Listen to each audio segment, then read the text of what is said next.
فرید نے فوراً پوچھا۔ وہ تھوڑا جوشیلا انسان تھا اور ارمان پر آئی کوئی بھی پریشانی اپنے اوپر لے لیتا تھا۔ نہیں، ضرورت نہیں، بس نظر رکھو، بے فکر رہیں سر، آئے گی صحیح لیکن واپس جا نہیں پائے گی، فرید نے کہا اور باہر نکل گیا۔ ارمان نے بیل بجائے، پیون کو بلایا، ایک کپ کافی لے کر آؤ۔ گہری سوچ میں ڈوبے ارمان نے کہا تو وہ ہاں میں سر ہلاتا ہوا باہر نکل گیا۔ ارمان کسی کا انتظار کر رہا تھا۔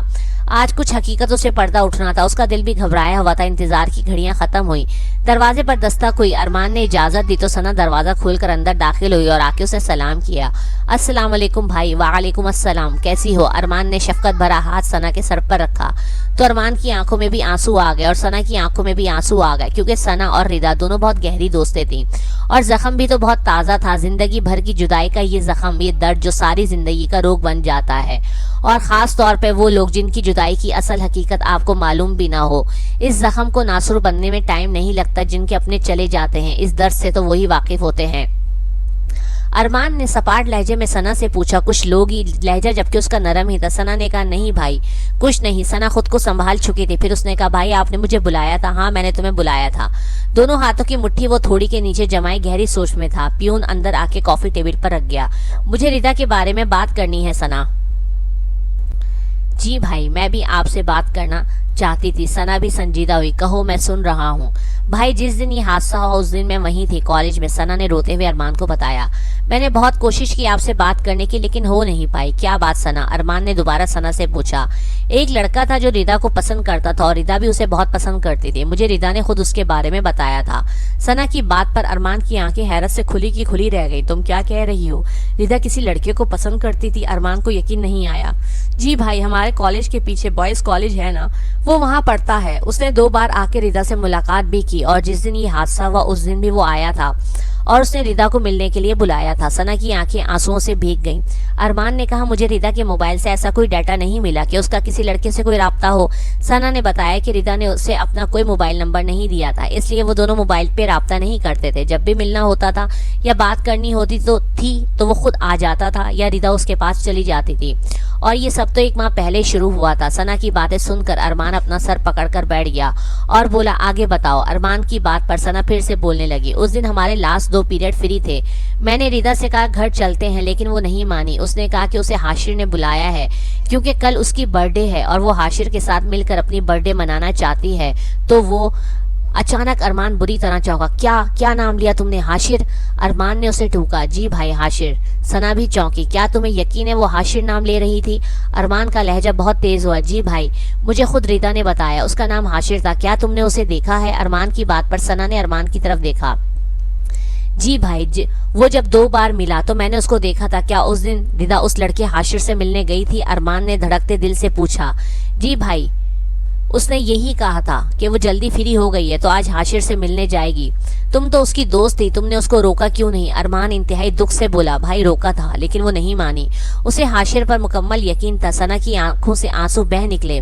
اس یقین نے ہمیں کہیں کا نہیں چھوڑا۔ ارمان نے دل میں سوچا یہ کیسا یقین تھا جو زمانے بھر کو اداس کر کے میری بہن کی زندگی کا ستیہ ناش کر گیا۔ ارمان کو بہت ہی غصہ آیا لیکن ثنا نے اپنی بات جاری رکھی اور بولی مجھے تو رات کو خبر ملی کہ ردا کی لاش ملی ہے۔ ثنا نے بات کو مزید جاری رکھا۔ کالج کی بیک سائڈ پہ سنسان علاقے میں ایک کوڑے کے ڈھیر پہ مری حالت میں ارمان دل پہ پتھر رکھے سنے جا رہا تھا۔ ثنا کی ہچکی بن گئی۔ آئی ایم سوری بھائی، کاش اس دن میں اسے روک لیتی، زبردستی کر کے تو یہ سب نہ ہوتا۔ نہیں ثنا، یہ ہر اس بیٹی کے لیے ایک سبق ہے جو والدین کی آنکھوں میں دھول جھونک کے چھپ کے ملنے جاتی ہے ایک نامحرم سے۔